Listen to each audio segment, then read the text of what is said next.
Hey, it's Lee. Welcome to Business Problem Solve. Today, I have immense pleasure in having a conversation with a fellow follically challenged gentleman named Mark Drager. How the hell are you, Mark?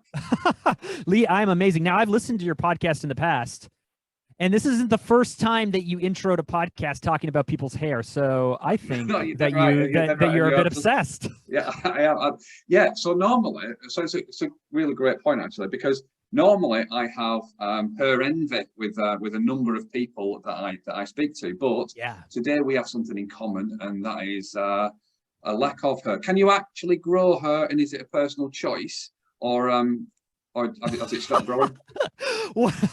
What a fun way to kick off the conversation. So here's what it is. I have very fine hair. And when I was in my 20s, my hairdresser, my barber, or whatever, they would say, wow, like you have such beautiful fine hair. You have a lot of it. And then eventually I hit like 30 and they just stopped saying that last part, you have a lot of it. And it just continued to thin and thin and thin until my kids started making fun of me.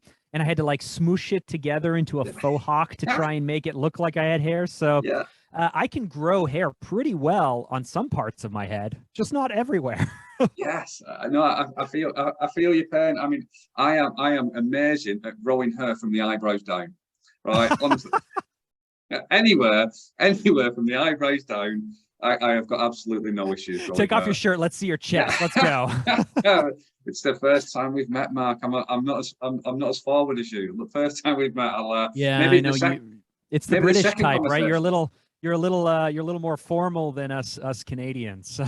Yeah, well, maybe not. So you might not be familiar, and I was going to ask you this when we finished recording. Is I do something called at the tap end live on LinkedIn, where I sit naked in my bath and talk to people live on LinkedIn.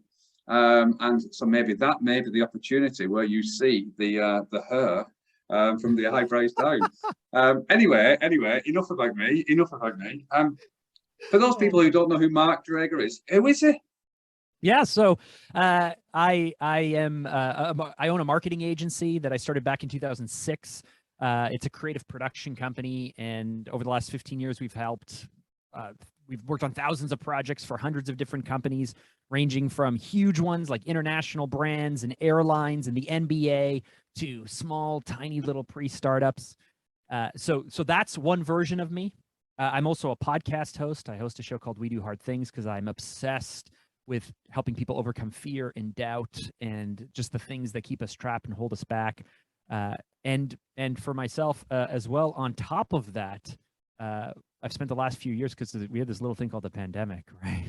Wasn't a great time to own a production company when everything got put on hold and you couldn't work in person. And so I'm also a brand strategist. So I help coaches and consultants and speakers and entrepreneurs really figure out who they are, what makes them unique, what makes them different, who their audiences are, what they have to say, what they have to look like to show up and do their thing. Wow. When do you sleep? I sleep very well, and I sleep a lot because the thing is, I can draw on like 18 years of experience, and if you want to talk about early startup, I'm just going to put on my let's go back to 2006, 2007 hat. If you want to talk about brand strategy, that's like what I'm doing right now. If you want to talk about hosting, I've done that for a number of years. So when you get older, like when you're old like you and me, you can just pick any moment in time and you can just talk about whatever you want, right? So it sounds really impressive, but really we're just drawing on these little versions of us. Because as entrepreneurs, as business people, we got our hands on everything, right? Gotcha. How did you get into doing what you do? Well, I went to film school, and funny story, I grew up in a family of builders, like construction builders, and I wanted to become an architect because I love space and environment and light and eye lines, and I love all that stuff, and I just loved architecture, and I wanted to do that. And then I got scared in high school, and when we were picking our courses for what you'd have to do to get into different universities or different colleges or whatever it might be, I just got scared, and I thought, film looks a lot more fun. And so I just went to film school instead. And I wanted to become a documentarian. I wanted to become an editor. I wanted to be able to help craft or shape stories. And so I did that. And then leaving film school, I worked in television. I worked in a corporate at a franchise head office, and I produced all of their training materials and marketing materials and content. And then when I was 23 years old, I thought I could make more money if I just started my own company doing this. So I started Phantom Media in 2006. I was 23. Wow. My oldest daughter was only a week old when I decided to do this. My wife had no income, and within 2 months, I had quit my job, had no money, no income, a newborn baby. My wife was at home with no job, and I was like, I'm going to start this company. That was the start. Go down, Mark? How did that go down with your lady indoors when you said that that's what you wanted to do at that point when you were having your newborn? How did it go down with who? With, like, in reality, it was with the missus. Oh, well, I got her on board. You know, like, my pitch to her was like, if I do this for one company and I make this much money, imagine if I could do it for 10 companies, how much money I'm going to make. And I remember saying, like, we're going to make so much money. And I was like, that was my pitch. Yeah. Because I was only earning 45 grand a year, single income. Like, we lived in Toronto, like in a really expensive place, on 45 grand a year. It was really, really tough. So I was like, we're going to make more money. It turned out eventually we would make more money, but my goodness, did I underestimate just how hard it really was. The first year in business, we made 18 grand. We lived below the poverty line, so much so that the government put us on social assistance because we were so far below the poverty line. Wow. Well, so how did you break through that, and what has been the secret of your success to get to where you are now? So, you know, it took a lot of time to figure things out. Like, what do I say? And how, and who am I speaking to? Like, so just really basic business things, because I was so focused on my deliverable or my craft, you know, like, I was making videos. Surely every company needs a video. I would show up to companies and say, you need a video, right? And that was like my pitch, not realizing that, hey, I need to understand, you know, how different roles or different customers are buying for different reasons, and there's different outcomes, and you don't sell what you do, right? No one wants to buy a hammer. They want to hang a photo, or they want to hang a picture, or they want to do construction. Like, they want the outcome. So it took me a few years to really, like, learn what I now consider some kind of basic business things. But when you're just kicking off, you know, I thought, I'm working for people who want video. I'm good at making video. Everyone must need a video. Off I go. And so really being able to figure out, who is my audience? What do they care about? How do I tailor my my pitch or my examples? How do I handle their objections? Because there's only ever 5 or 6 of the objections, and they're always the same. How do I build a portfolio to show that or social proof to show that I can deliver on this? How do I price it? That stuff just took time. And over the course of a few years, I mean, we had this little thing here in 2008, 2009, the Great Recession. You may remember the bankers really messed us up. So as much as I built over 2006, 7, and 8, by 2009, everything disappeared. No revenue, ran out of money, had to let go of my team, and I kind of had to start again.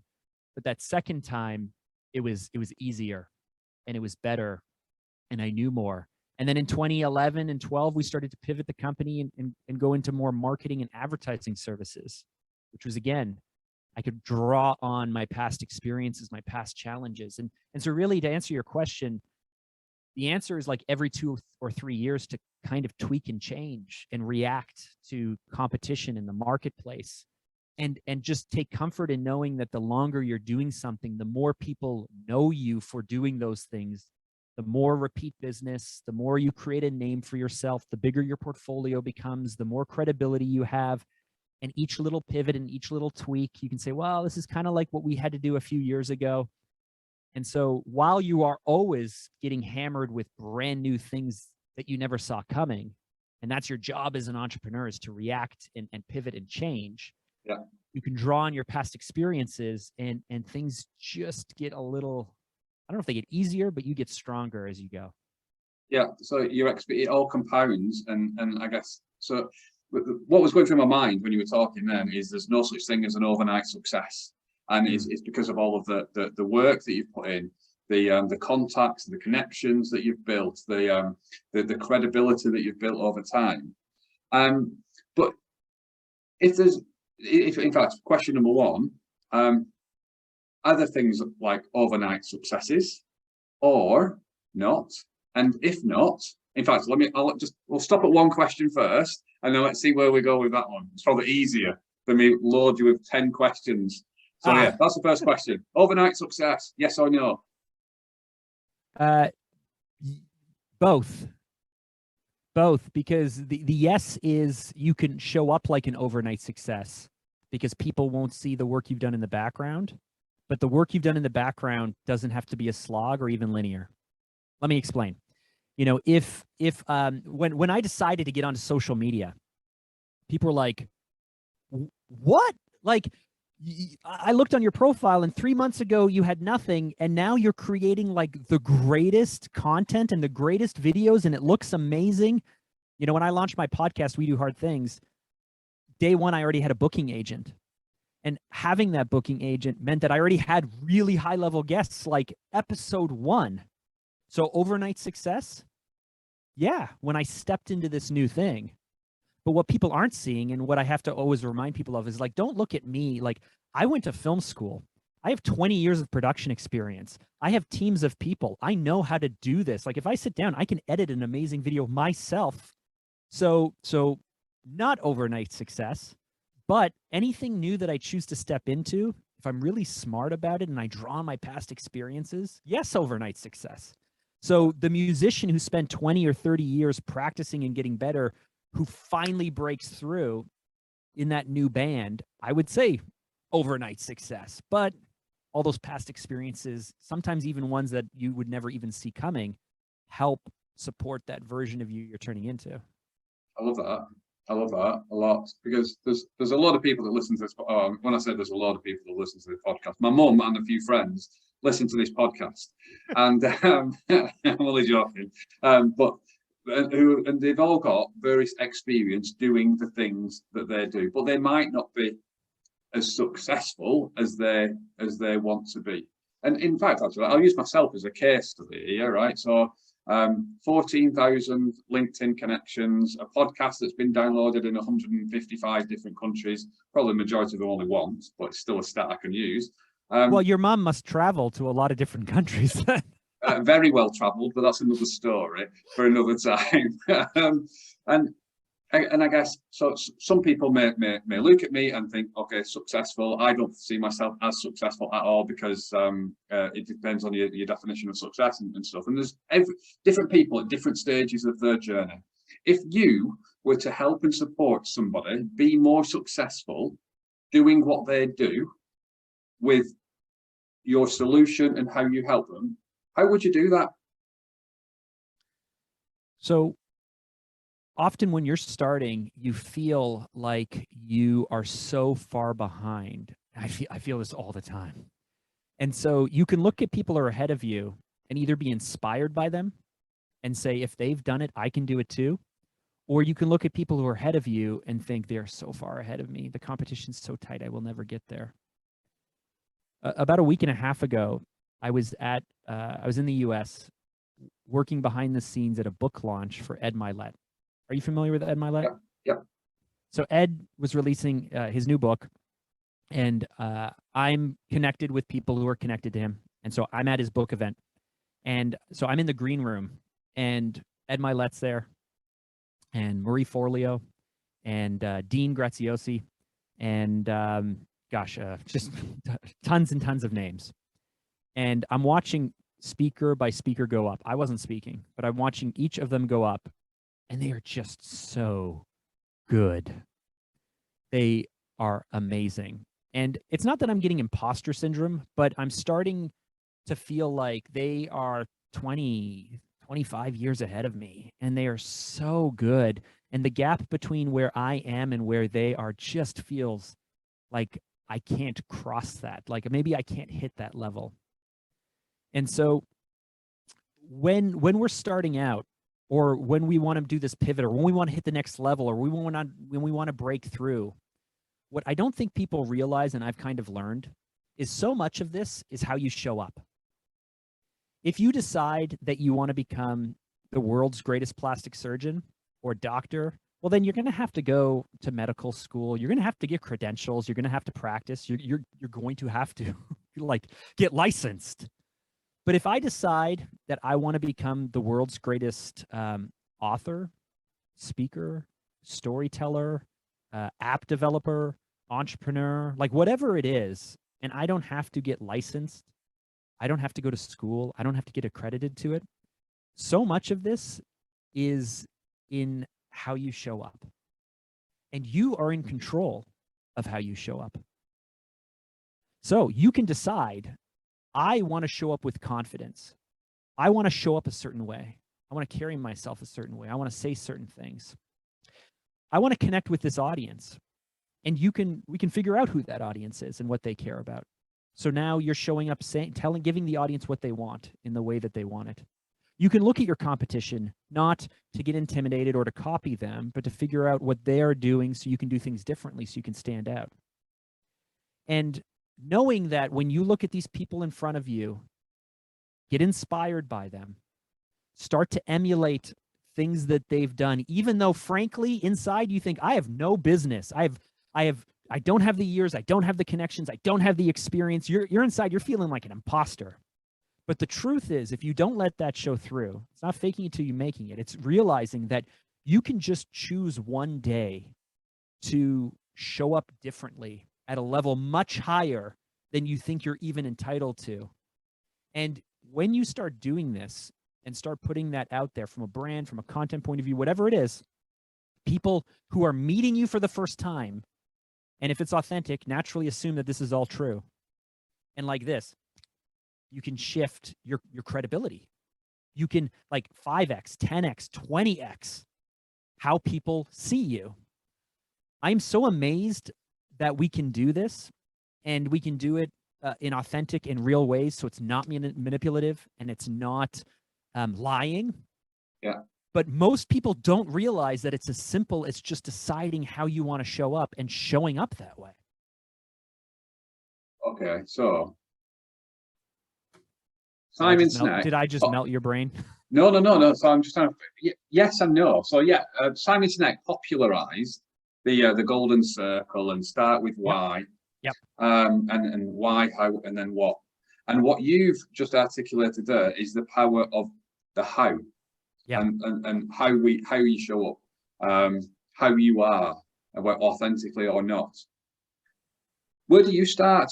Which is the most important to you? Why you do what you do, how you do what you do, or what it is that you do. So Simon Sinek's book, Start With Why, based off the TED Talk, is an amazing piece of work, and it's foundational for a lot of people. But we got to remember who this was written for. It was created, the presentation was like in 2007, 2008, I think. The book came out in 10 or 11, but it was written for a corporate audience. It was not written for entrepreneurs. Yeah. And if you go through the book and they point at Volkswagen, they point at the military, they point at Apple, they point at Intel, big corporations who spent decades focused on benefit-driven sales. And they said, look at what Apple is able to do from a market cap versus IBM or Windows or whatever, because they're focused on a purpose, right? Challenge the status quo was Apple's purpose. And so us entrepreneurs who are already much more likely to be passion-driven, we come along and we say, start with why. Yeah, you know what? I'm too focused on my what. And I'm only selling based on my how. I got to focus on my why. And we get so caught up in our whys that we lose clarity of message. We're not this is why I'm doing it. Great. What is it again? What are you talking about? Oh, you have an app. Cool. I'm so confused by the fact that you're talking about changing the world and making multi demographic connections in societal. Like, what are you talking about? Right. And so over the course of like a decade, entrepreneurs, personal brands or what have you, we got so caught up in our purpose that we just confuse people. Like, people don't understand what you're talking about. They don't understand why you're different. They don't understand why this is a big deal and you're so excited about it. You've just, the other thing people run into is blue ocean versus red ocean. It's like, I just want to go out and be so different that I'm blue ocean. Great. No one knows what you're talking about. And so my process and what I recommend for people is kind of counterintuitive to the start with why. Now, to answer your question, where do you start? You start with the person. We start with you. So Lee, if we're working you through this, I would start with you, and I would want to know your experiences. I would want to know your background. I would want to know what perspectives you might have. What's your voice? What do you stand for? Which is your why? What hill will you die on? Who is the enemy? What are you trying to help people with? What are you trying to give them? What do you want your product or service to unlock or do for people, right? We start with you. Because if it's not based on you, it's inauthentic and it's just a wrapper and it won't work. So we start with you, and we work through a process of 3 simple steps. Discover. Right? Look at everything. Put everything on the wall. Put everything on the table. Who are you? What makes you tick? What brands do you love and why? And who do you look up to? And who makes you uncomfortable? Right? So we discover, and then we distill. We get rid of all the crap that frankly just doesn't matter for our specific scope or what we're focused on. So we distill, and then we define, right? We define your why and your purpose and your voice and those things. So that's step 1. Step 2 then is we got to look at the audience. Now, a lot of people and a lot of marketers and a lot of entrepreneurs and a lot of startups go like, I am going to be me, and you like me or you hate me, but I'm going to be me. And that's great. But, if you show up to a wedding, you're going to show up very differently than if you show up to the stag do, right? Like Friday night with the guys, it's you, but it's a different version than when you're standing in the church with your grandma, like they're both you, but they're different versions of you. So what we do is we look at the audience. Who are they? And it's more than personas. Personas are just averages, and averages never work. Let's get specific. Who are they? What are their ages? What are their demographics? What do they care about? What sites do they visit? Are they left-leaning or right-leaning? What social causes do they care about? Let's really find out from who these people are and what they care about. Because now we can take what's true to you, what we defined, and we can look at the version of you that your audience wants you to be. And then, like I said, last step is your competitive intel. What are your perceived competitors and your real competitors doing and saying? And this isn't just competing for the dollar or the sale. These are people who are competing for your audience or your customers' attention. So you may be competing against Netflix. You may be competing against the status quo, right? You might be competing against the fact that people are checked out and lazy feeling, and they just don't want to even read anything about what you're saying. So who or what are we competing against? And the simple thing is, once you know really who you are, and you know who your audience is, and you know what the competition is, that overlap in that Venn diagram kind of reveals to you what you need to say and how you need to say it and how you need to show up. And that's what matters more than anything else, is asking yourself, who do I need to be? If you want to become a marathon runner, you're not just going to put on your shoes and just start running. Ideally, you would say, well, what do marathon runners do? Do they eat a certain way? Do they run certain things? Do they train? Do they hire people? How do they hydrate? Like, what do they do to become a marathon runner? And the same thing is true for you and everyone listening. Who do you want to be? What do you want? And then we look at these 3 things, and then the way just kind of becomes clear. The path forward reveals itself to you when you have this information. Yeah, I love that. What's the biggest mistake that you see people making? Not getting specific enough in everything. So the most important question you can ask yourself is in life is, what do you want? And if we're vague, if we're fuzzy, if we're not quite sure, I'm struggling with this right now. I have a podcast that we're 1.5 years into, 80 episodes into, and I've still not really defined enough who my audience is. And so because I don't really know my audience enough, this means that I'm not really sure if I'm bringing the right guests on, and if I'm asking the right questions, and if we're giving people what they want, and because I just haven't gotten specific enough. And the more specific you can get in all areas of your life, the more clear the boundaries are, what you will do or won't do, what's working, what's not working, right? People talk about measuring, right? Measure, measure, measure. You got to measure to see success, but measuring isn't really what helps you. It's to measure, you have to get specific on your KPIs or your goals, right? That's what really the underlying thing is. Yeah. Okay. The next thing that's popped into my head is the argument of a mile wide and an inch deep, or an inch wide and a mile deep. Okay. And what I mean by that is some people encourage you to start off a mile wide with an inch deep on all of that, and build the knowledge and experience, and then narrow it in. Other people encourage you to try to get complete clarity, inch wide and mile deep on something, and then as your experience grows, then widen it. Where are you on this? So it depends. If you know what you want, then you got to be really, really focused. So that would be the inch wide, mile deep. If you don't know what you want, then you should taste everything. So, you know, if you're 25 and everyone's been leaning on you for the last 10 years of your life, what do you want to do? What do you want to do? What do you want to do? Pick something. Go, go, go. You're behind. Let's go. Then you should taste everything, because it's just too early in life to say, like, this is what I'm going to spend the rest of my life doing. Yeah. If you're talking about launching a business, if you're talking about launching a new product, if you're talking about something really like I have a goal, right? I want to make $100,000 next year. You better be really, really, really specific. And I make this mistake time again. When I said that when I started, it took me a few years to figure out, like, who is my audience and what do they care about and how do I tailor my message? It's because I was too generic. Yeah. I was too because truthfully, we can do anything for anyone, right? Like if you come to me with a challenge, I will help figure out for you how to overcome that challenge. But you can't just tell people, like, hey, I'll help you with anything. You need to make this really, really specific and really niche. And the more specific you are and the more niche you are, the faster the learning cycle, the less complex your business or your processes are, the faster to profitability you're going to be. You're going to make a lot more money. Now, it's scary. It's scary to think I'm only I'm going to become a photographer of cats.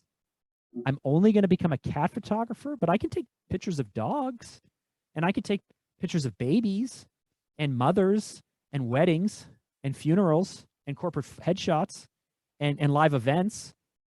And I can take photos and sell them at the farmer's market. And I could do this, and I could do this, and I could do all of these things. Like, think about how much more money I'll make when I'm grabbing little bits and pieces from everywhere. And it's like, true. But if you're a cat photographer, I don't know if that exists. If you're a cat photographer, you can now go into cat communities of people who love cats on Reddit and on Instagram and other places and share some photos, and people who love cats will be like, what? I didn't know cat photographer. You're so good. And not only that, how hard would it be to try and wrangle some cats and take photos of them? So you're going to come up with the little tricks, and you're going to work on your process, and you're going to realize how to get their eyes to pop, and what the difference between black cats and other cats, and what environments are great, and like all of those things. And then suddenly you're like, you know what? I've been doing cats for a few years. I've made it in the cat world. I'm going to expand to dogs or chipmunks or whatever it is. And so it feels really scary to say, I'm only going to do this thing. But you will learn faster, you will get better, you will go further, you will make more money by niching down. Can you niche down too much? Yeah, and yes, you can. If you niche down so much that you can't, there's no path. I call it the path to the prospect, right? Yeah. So like, if there's no way for you to figure out how to get in front of your customers, or if the audience is so small, or frankly, the people that you wanted, like, you have a great product, you have a great service, you have a great audience, and they just don't value it enough to pay what you want to charge for it. I mean, that's when it becomes like hobbies as opposed to businesses. But yeah, I mean, you can niche down too far if the audience isn't there. But frankly, that's probably not going to happen, right? Yeah. You know, like if I decided that I only wanted to be able to help, you know, again, let's go back to the cat photographer. Like I want to be the cat photographer only at the cat shows. And there's only 80 cat shows per year in my country. That's still enough money to like live off of. Now, if you want to have a 100-person team working under you and build this big company, then you've niched down too far. And then you got to create like different divisions or what have you for the cats and the dogs and everything else. Yeah. Have I beaten this now? And the dead horses. This is the dead horses that I've beaten. Yeah, no, I'm with you. I'm with you. When I was asking the question about niching down too far, I was in my head, I was going, yeah, you don't want to be a cat photographer for three-legged cats.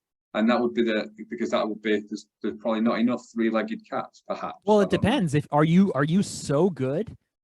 So think about the world though, right? Like, are you so good that you are going to be the go-to name in the entire world for people who have three-legged cats who want a photo taken? And then that comes back to like, if they're willing to pay to fly you to LA and New York to take photos for the three-legged cats, you got yourself a business.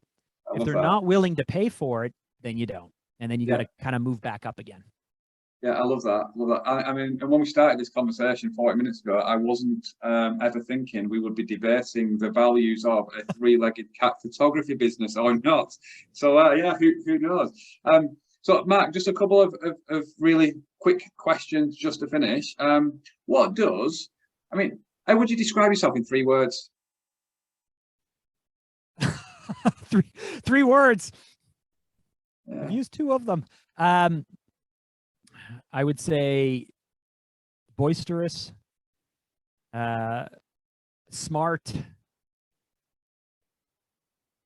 and self-conscious.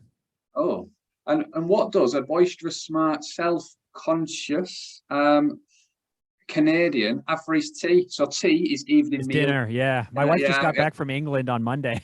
She was there for the Jubilee. It's always the same because I'm really focused on health. So it's a simple protein, a simple carb, and a simple vegetable. So lots of what's on tonight's menu? Do you know? I haven't done the shop yet today. So oh no, my wife is making dinner. So it's something called sticky chicken. So boneless, skinless chicken thighs, roasted in a sauce with rice and green beans. Amazing, amazing, love it. And if people wanted to know more about you, Mark, so if my mum wanted to get in contact, where would you go? What would you do? What would you find? Yeah, head over to Instagram and you can go ahead and drop me a DM. My handle is @MarkDrager. That's DRAGER. Send me a note and reference this podcast, and I'll send you a voice note back just to prove it's really me, not a bot or a VA or anything. Or you can head over to YouTube, check out my podcast, We Do Hard Things. If you want to learn more about the brand stuff that I talked about just now, you can check out our company, Phanta.com. That's PHANTA.com. I can't believe you've just encouraged my mum to slide into your DMs on Insta. But never mind. There you go. Lee's mom, if you're listening, send me a note. Yeah, I want to know what Lee was like as a young boy. Yeah, exactly the same, just with more hair. Mark, I just want to say thank you so much for the opportunity to chat today. It's been amazing to learn a little bit more about you, your story, your journey, and how you help people. And I think there's some absolute gold in some of the lessons that you've shared. So good luck with everything that you've got going on, and hopefully I'll get the opportunity to chat to you again. Oh, anytime. Thank you, man.